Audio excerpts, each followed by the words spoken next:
नमस्ते छात्रों, आज के हमारे इस लेक्चर में आप सभी का स्वागत है। आज हम पढ़ने जा रहे हैं हिंदी सुलभ भारती कक्षा 8वीं का दूसरी इकाई में से चौथा पाठ सौहार्द सामंजस्य। यह एक कविता है जिसका अध्ययन आज हम करेंगे। तो कविता पढ़ने से पहले सबसे पहले हम जान लेते हैं इसके कवि जहीर कुरैशी के बारे में। तो कवि का परिचय देखिए। उनका जन्म 1950 ईस्वी को हो गया मध्य प्रदेश गुना में।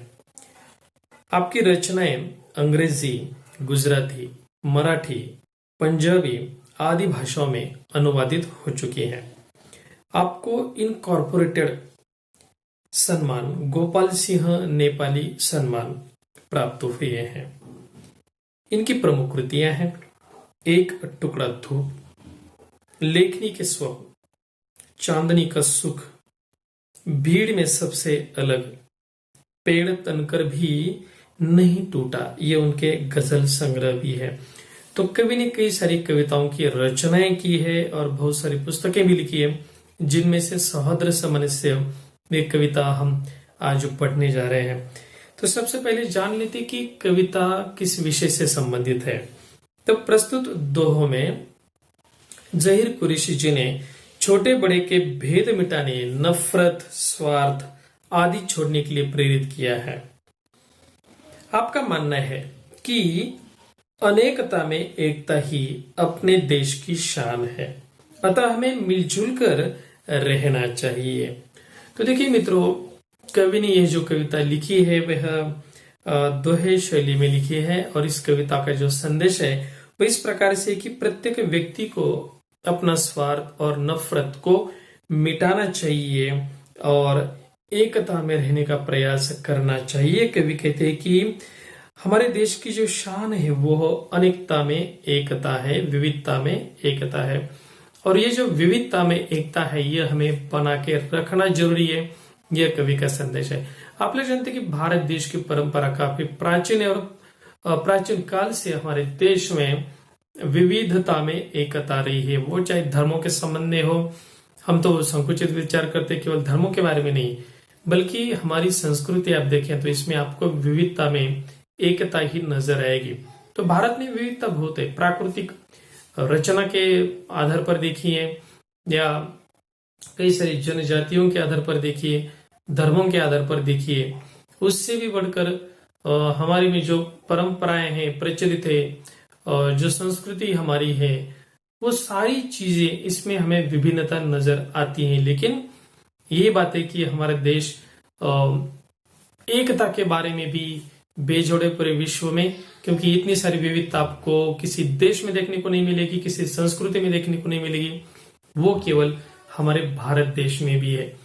और इसीलिए कवि का यही मानना है कि हमारे देश में अगर विभिन्नता में एकता है तो इसको हमें बरकरार रखना आवश्यक है। तो आइए देखते हैं कवि अपनी कविता में क्या कहते हैं। वो छोटा मैं हूं बड़ा, वो छोटा मैं हूं बड़ा, ये बातें निर्मूल, उठकर सिर पर बैठती निज पैरों की धूल। नफरत ठंडी आग है, नफरत ठंडी आग है, इसमें जलना छोड़, टूटे दिल को प्यार से जोड़ सके तो जोड़। पौधों ने बांटे नहीं, पौधों ने बांटे नहीं, नाम पूछ कर फूल, हमने ही खोले बहुत स्वार्थ के स्कूल। धर्म अलग, भाषा अलग, फिर भी हम सब एक, विविधता रंग करते नहीं हमको कभी अनेक। जो भी करता प्यार हो, जो भी करता प्यार वो पा लेता है प्यार, प्यार नकद का काम है, रहता नहीं उधार। जर्रे जर्रे में खुदा, कन कन में भगवान, लेकिन जर्रे को कभी अलग ना कण से मान। इसीलिए इसीलिए हम प्यार की करते साज संहार, नफरत से नफरत बढ़े, बढ़े प्यार से प्यार। भांति भांति के फूल है, भांति भांति के फूल है, फल बगिया की शान, फल बगिया लगती रही मुझको हिंदुस्तान। हम सब जिसके नाम पर लड़ते हैं हर बार, उसने सपने में कहा लड़ना है बेकार। कितना अच्छा हो, कितना अच्छा हो अगर जले दीप से दीप, ये संभव तब हो सके आए दीप समीप। तो दोस्तों, जहीर कुरैशी ने अपनी दोहा शैली में लिखी इस कविता में बहुत सुंदर रीति से सौहार्द सामंजस्य का अर्थ स्पष्ट किया है। कवि कहते हैं वो छोटा मैं हूं बड़ा, ये बातें निर्मूल उठकर सिर पर बैठती निज पैरों की धूल। कवि का मानना है कि ये जो बात हमारे दिल में जहन में आती है छोटे बड़े की, वे बिल्कुल निर्मूल अर्थात बिना जड़ की, अर्थात निरर्थक है। तो देखिए, मनुष्य में बात बहुत चलती कि मैं बड़ा और तुम छोटे। ये केवल मैं उम्र के बारे में बात नहीं कर रहा, ये तो मनुष्य के लहजे के बारे में है, मनुष्य के स्थान जहां पर जो पद उसने पाया है उसके बारे में है, या धन के बारे में है, ज्ञान के बारे में है। कई मामले में मनुष्य खुद को बहुत श्रेष्ठ समझता है, बड़ा समझता है, लेकिन यही हम भूल कर बैठते हैं कि हम मनुष्य में अलग अलग कारणों से भेद करते हैं। तो कवि कहते हैं कि ये सारी बातें फिजूल है। क्यों फिजूल है? क्योंकि सड़क पर बैठी जो धूल है वो अगर उड़ती है तो उड़कर सिर पर बैठती निज पैरों की धूल, मतलब जो पैरों की धूल भी है वो भी उड़कर कई कबार सिर पर बैठ जाती है। तो कवि का कहने का तात्पर्य ये है कि मनुष्य बराबर है, चाहे वह संपत्ति के मामले में हो, चाहे वह ज्ञान के बारे में हो, अधिकार या पद के बारे में हो, लेकिन इसमें कोई बड़ा या कोई छोटा नहीं होता, कोई ऊंचा या नीचा नहीं होता। भगवान ने जो मनुष्य की निर्मित की है वो बिल्कुल एक जैसी ही की है। उसमें थोड़े बहुत भेद आते हैं, वो जन्म के पश्चात उसमें फर्क आने शुरू हो जाता है। जैसे कि अगर कोई बच्चा अमीर घर में जन्म लेता है तो वह जाहिर है कि वह ज्यादा धनवान रहेगा। कोई बच्चा गरीब घर में जन्म लेता है तो वह बच्चा थोड़ा सा गरीब ही रहेगा। ये बात तो ठीक है, लेकिन इसका मतलब ये नहीं कि भगवान मनुष्य को अलग अलग बनाते। वह सब लोग जो है हम एक जैसे, तो एकता बनाए रखने के लिए हमें यह बात ध्यान में रखना आवश्यक है कि कोई छोटा या कोई बड़ा यहाँ पर नहीं होता। नफरत ठंडी आग है, नफरत ठंडी आग है, इसमें जलना छोड़, टूटे दिल को प्यार से जोड़ सके तो जोड़। दूसरा दोहा जो है उसमें कवि जहीर कुरैशी कहते हैं कि नफरत जो है वो एक आग की तरह ही है। जैसे आग मनुष्य को जलाती, आग हर चीज को जलाती है, सूखी चीजें भी जलती हैं और गीली चीजें भी जलती है। आपको तो पता है कि जब वनों में आग लगती है, बड़े भयंकर आग लगती है, तो उसमें केवल सूखी लकड़ियां नहीं जलती, उसमें गीली लकड़ियां भी जलती है। तो आग जलाने का काम करती है। उसी प्रकार से मनुष्य के अंदर अगर नफरत है, किसी के प्रति घृणा या द्वेष है, तो भी आग की तरह ही काम करती है और इससे भी मनुष्य के मन में जलन होती है। केवल फर्क इतना है कि जो आग है उसमें बहुत गर्मी होती है, नफरत की आग एक प्रकार से ठंडी आग है जो अंदर ही अंदर सुलगती रहती है। और यही नफरत है, देखो, कि जिसके कारण हम सुखी नहीं रह पाते, हम खुश नहीं रह पाते। इसी कारण से मनुष्य के मन में अगर नफरत रहेगी तो हम दूसरों का द्वेष करते हैं, ईर्ष्या करते हैं और इसी से जलन होती है। सुख में बहुत बड़ी बाधा है और इसीलिए इस ठंडी आग को हमेशा के लिए बुझाना है तो हमें नफरत नहीं करनी चाहिए। तो कभी कहते क्या करना चाहिए? तो टूटे दिल को जोड़ने का काम प्यार ही करता है। प्यार एक ऐसी चीज है जो दिलों को जोड़ सकता है, दिलों को जोड़ के रखता है, मनुष्य को आपस में बांधे रखता है। तो हम जो बात करते हैं मनुष्य छोटा या बड़ा होने की, तो ये बात बिल्कुल गलत है और मनुष्य को एक साथ जोड़ने का काम प्रेम ही करता है, ये कवि का मानना है।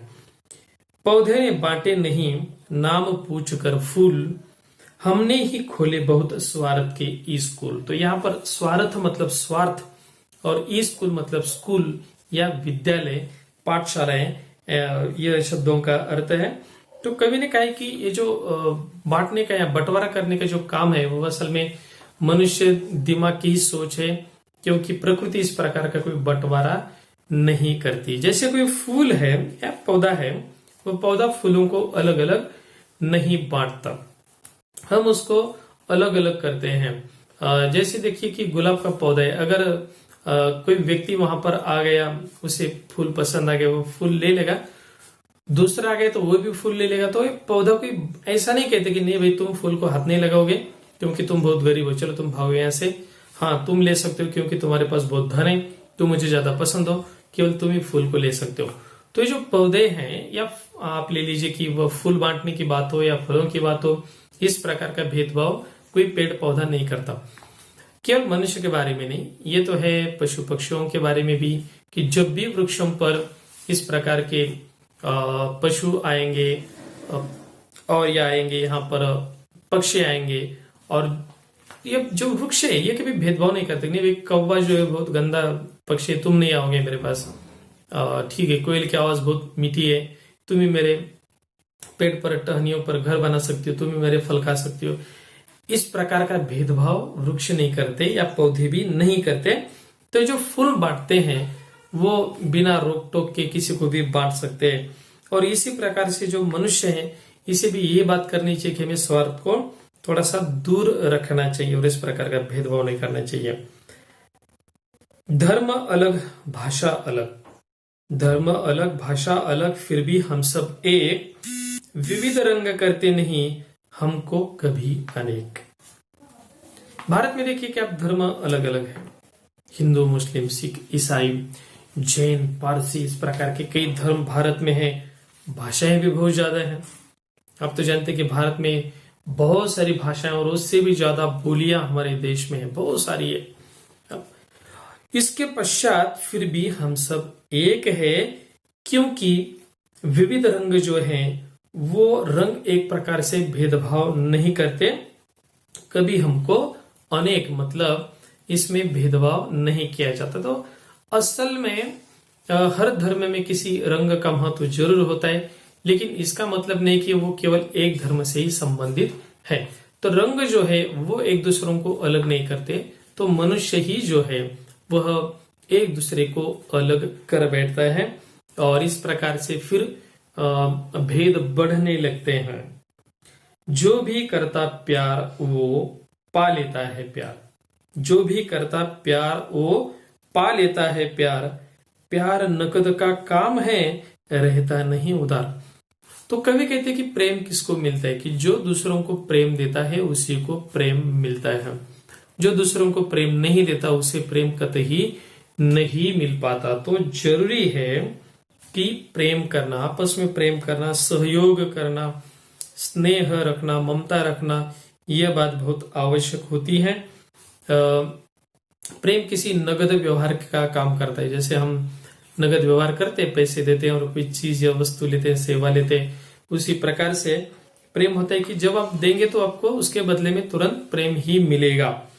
तो इसीलिए ये कोई उधार रहने की चीज नहीं है। आप देखिए कि किसी के साथ स्नेह के साथ बात करेंगे तो वो भी आपको आपके साथ उसी प्रकार से बात करेगा, उसी प्रकार से व्यवहार करेगा।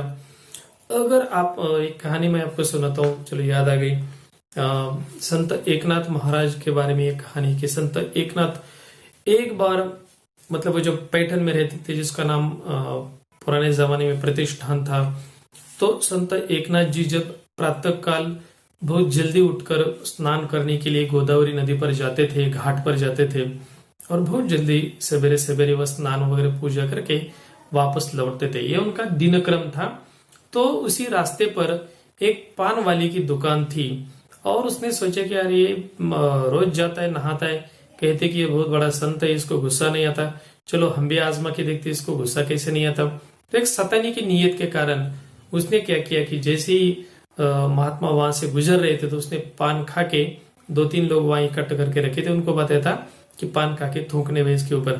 तो संत एकनाथ जी जैसे स्नान करके वापस आ रहे थे वैसे इन लोगों ने थूक दिया और ये जो पीक थी उनके शरीर पर, कपड़ों पर गिर गई, तो उनके कपड़े गंदे हो गए। तो संत एकनाथ जी शांत चित्त ही रहे, उन्होंने उन लोगों को कुछ नहीं कहा। उल्टे पांव वे फिर से एक बार नदी पर, घाट पर चले गए। वहां जाकर उन्होंने फिर से एक बार स्वच्छ स्नान किया, फिर वापस आ गए।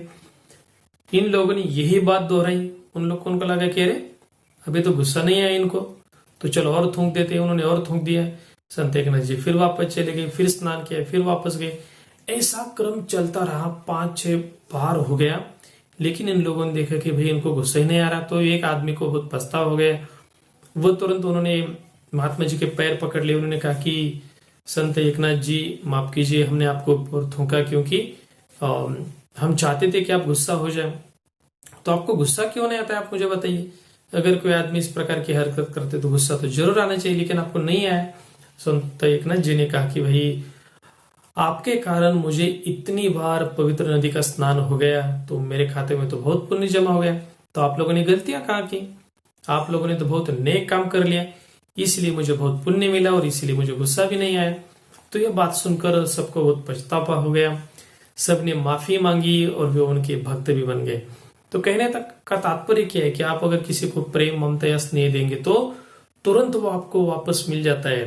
तो नगद व्यवहार की तरह ही यह बात होती है। ये कवि ने हमें समझाया है। कवि आगे कहते हैं, जर्रे जर्रे में खुदा, कण कण में भगवान, लेकिन जर्रे को भी कभी अलग न कण से मान। तो यहाँ पर कवि ने जो उल्लेख किया है वह ईश्वर के रूप के बारे में। देखिए कि कहा जाता है कि मनुष्य के शरीर में आत्मा का वास होता है, और यह आत्मा दूसरा तीसरा और कोई नहीं है, बल्कि वह परमात्मा अर्थात जो सर्वोच्च ईश्वर है उनका ही एक अंश है। तो हमें भी ईश्वर का निवास होता है, ऐसा कहा जाता है। तो इसी तथ्य पर आधारित धर्मों में, अलग अलग धर्मों में इसी प्रकार की मान्यता, लेकिन ये है हर धर्म में यह माना जाता है कि मनुष्य के शरीर में आत्मा का निवास रहता है। तो यह आत्मा ईश्वर का ही रूप है, यह भी कहा जाता है। तो जो जर्रा है इसका अर्थ होता है अत्यंत छोटा कण, अत्यंत सूक्ष्म कण, या आप उसको अणु भी कह सकते हैं, इतना छोटा कण।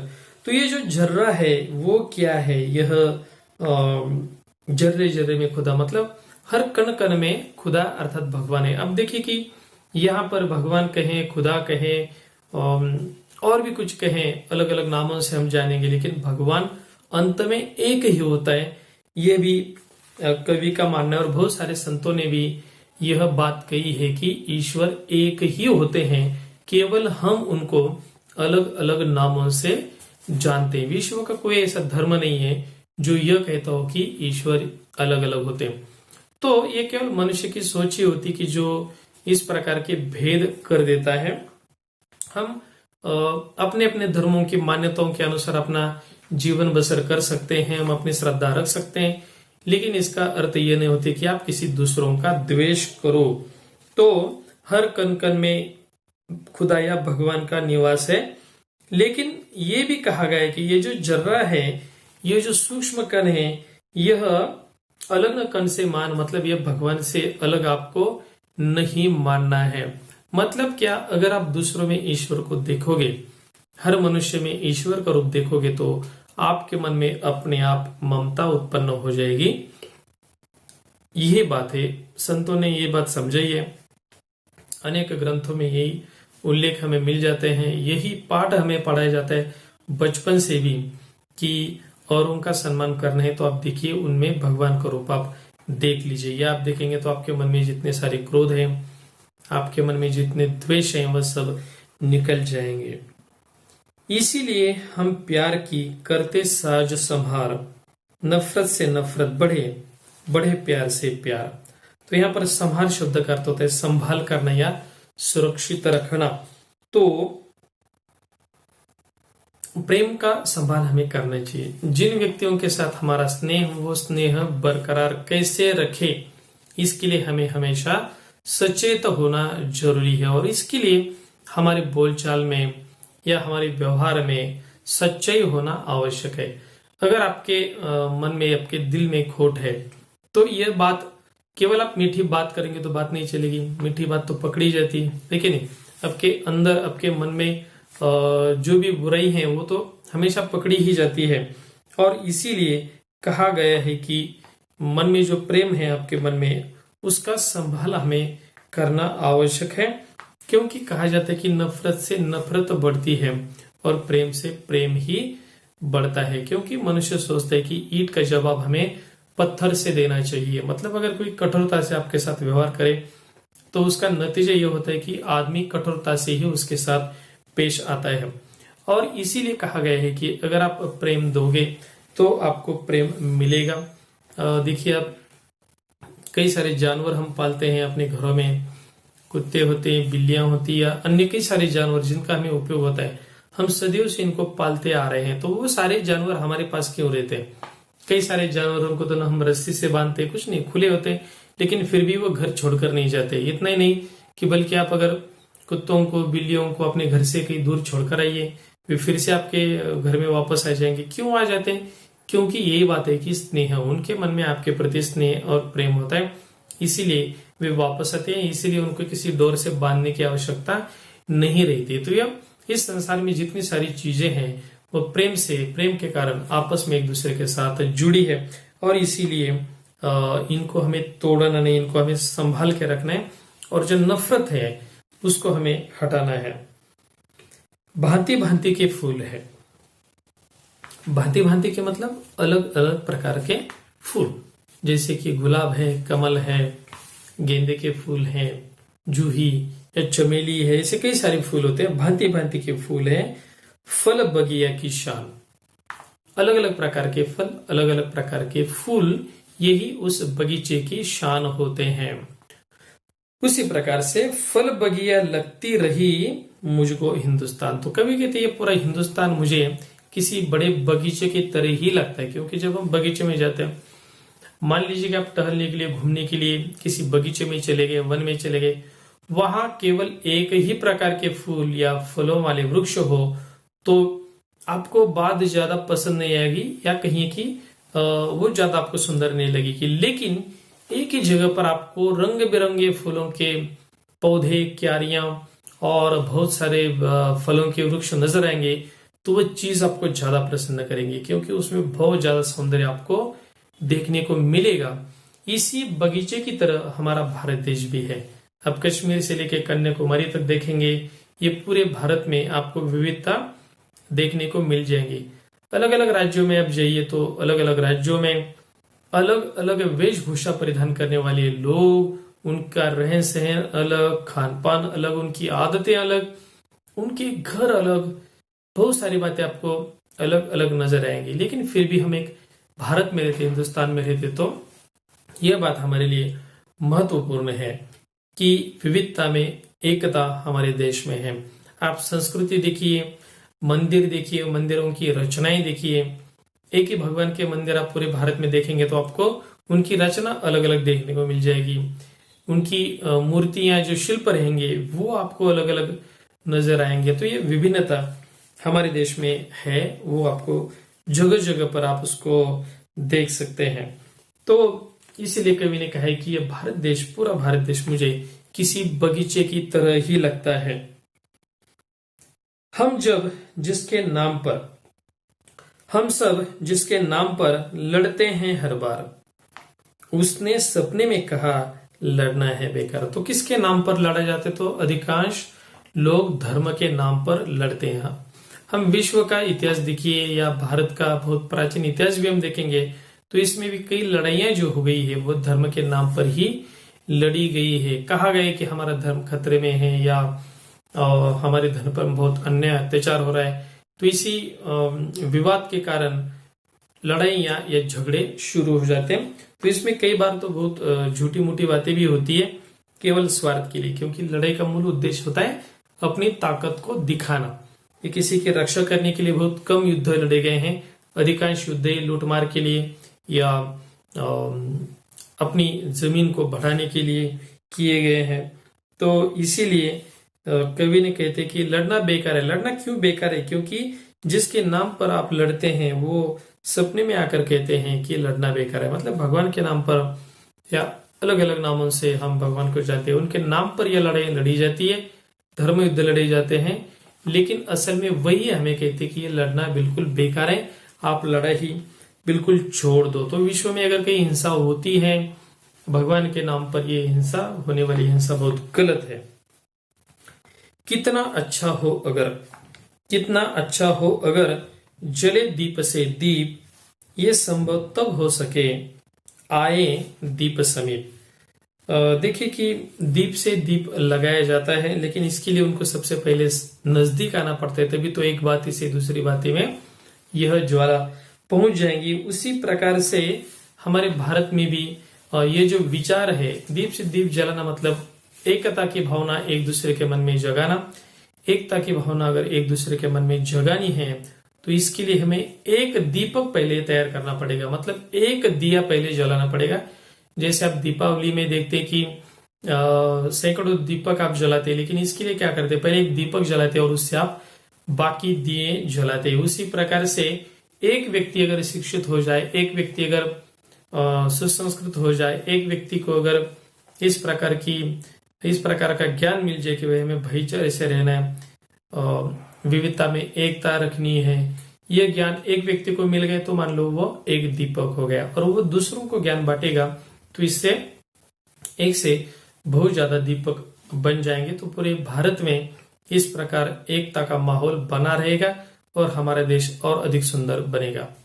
तो छात्रों, कविता में कवि ने बहुत सुंदर तरीके से यही बताने का प्रयत्न किया है कि हमारे देश में विविधता में एकता है और इस एकता को बनाए रखने के लिए आपको आपके दिलों से नफरत को दूर करना पड़ेगा, आपको स्वार्थ मिटाना होगा, आपको स्नेह या प्रेम करना होगा, जिसके कारण यह पूरा भारत देश जो एक बन सके। क्योंकि आप देखते कि हमारा देश विस्तार में बहुत बड़ा है। अगर आप देखेंगे तो पूरे कश्मीर से लेके कन्याकुमारी तक हमारे देश का विस्तार बहुत बड़ा है और इतने बड़े देश की एकता को बनाए रखना यह बहुत बड़ा आह्वान होता है, एक चैलेंज होता है।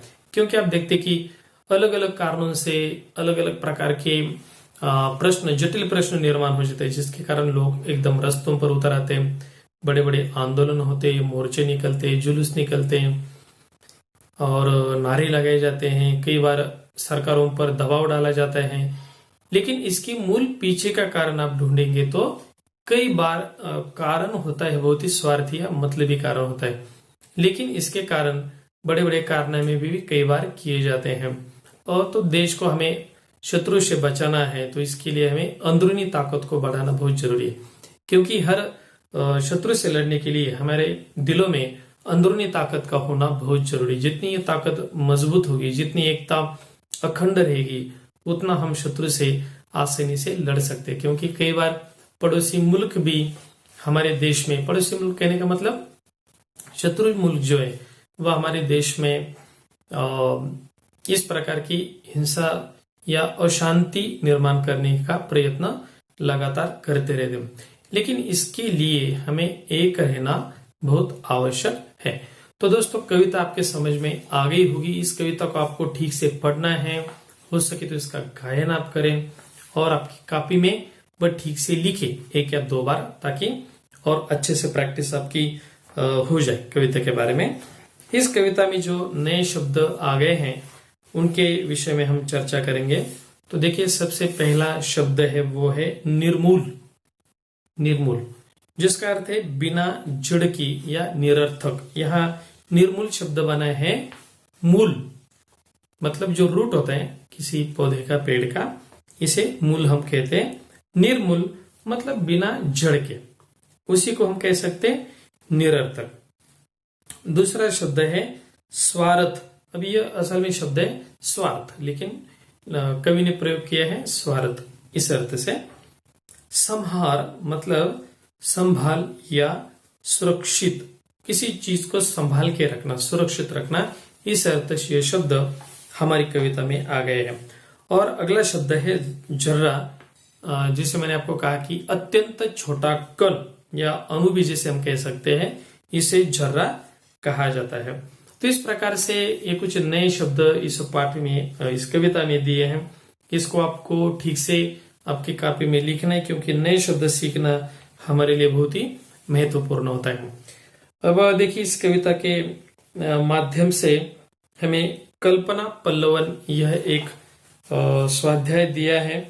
इसमें कहा गया कि भारत की विविधता में एकता है, इसे स्पष्ट करो। तो आपको मुक्तोत्तरी प्रश्न परीक्षा में पूछे जाते हैं कि जिसका उत्तर आपको आपके मन से लिखना है। आपके जो विचार है वह जानने के लिए परीक्षा में इस प्रकार के प्रश्न पूछे जाते हैं। तो इस प्रकार के अगर प्रश्न आपको पूछा जाए कि भारत की विविधता में एकता है, इसे स्पष्ट कर, तो इसका अर्थ सबसे पहले जान लीजिए। भारत की विविधता में एकता, विविधता मतलब भारत में भौगोलिक रचना से लेके, प्राकृतिक रचना से लेके, हमारे धर्म, जातियां, भाषाएं, बोलियां, खान पान, रहन सहन, इन सारी बातों में विविधता आपको नजर आएगी। तो इसको स्पष्ट करने के लिए आप एक एक राज्य का उदाहरण देख सकते हैं, क्योंकि हर राज्य की अपनी कोई खासियत है, अपनी कोई विशेषता है। इसको आप जरा याद कीजिए। जो शब्द प्रचलित हो गए, जैसे हम भांगड़ा नृत्य कहेंगे तो हमें तुरंत पंजाब की याद आ जाती है, और इसी प्रकार से अलग अलग राज्यों की याद हमें आती है। जैसे नृत्य का विषय हो तो अगर गरबा कहेंगे तो हम जानते कि गुजरात में यह नृत्य किया जाता है। लावनी होंगे तो हमें महाराष्ट्र की याद आ जाती है। तो जैसे मैंने नृत्य प्रकार बताए, उसी प्रकार से अलग अलग गीतों के लिए, अलग अलग वेशभूषाओं के लिए एक विशिष्ट एरिया को हम जानते हैं। मतलब ये विविधता है इसमें। और उसके पश्चात हमारा भारत जो है वो पूरा एक है, क्योंकि हमारे भारत का जो संविधान बना है, उस संविधान ने इस विभिन्न प्रकार की लोगों को, विभिन्न प्रकार की जनजातियों को, विभिन्न प्रकार की संस्कृति वाले लोगों को, धर्मों के लोगों को एक सूत्र में पिरोए रखा है, एक सूत्र में बांधे रखा है।